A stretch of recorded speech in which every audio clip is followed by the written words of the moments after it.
कवटेमंकाळ परिसरातील एका महिलेला लग्नाचे आमिष दाखवून तिच्यावर वारंवार अत्याचार करून पुत्र प्राप्ती करून फसवणूक केल्याची घटना उघडकीस आली आहे। या प्रकरणी वंचित बहुजन आघाडीचे सांगली जिल्हाध्यक्ष शंकर मार्तंड माने यांच्यावर अत्याचाराचा गुन्हा दाखल करत कवटेमंकाळ पोलिसांनी त्यांना अटक केली आहे। न्यायालयाने त्यांना 4 दिवसांची पोलीस कोठडी सुनावली। या प्रकरणी पीडित महिलेने पोलिसात फिर्याद दिली आहे। पीडितेच्या फिर्यादीवरून पोलिसांनी शंकर माने, आई शोभा मार्तंड माने, भाऊ सिद्धू मार्तंड माने आणि पत्नी सविता शंकर माने या चौघांविरुद्ध गुन्हा दाखल केलाय। 2007 पासून 23 ऑगस्ट 2025 पर्यंतच्या कालावधीत तालुक्यातील एका गावात पीडितेच्या राहत्या घरी व औद्योगिक वसाहत येथे शंकर माने यांनी सदर महिलेशी वारंवार जबरदस्तीने शारीरिक संबंध ठेवले।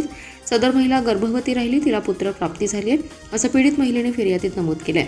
सदरची पीडित महिला आणि तिचा मुलगा शंकर माने यांच्या कवटेमंकाळ येथील कार्यालयात आली आणि कागदपत्रांची मागणी केली असता आरोपी शंकर माने, आई, भाऊ आणि पत्नी यांनी मारहाण केली आहे।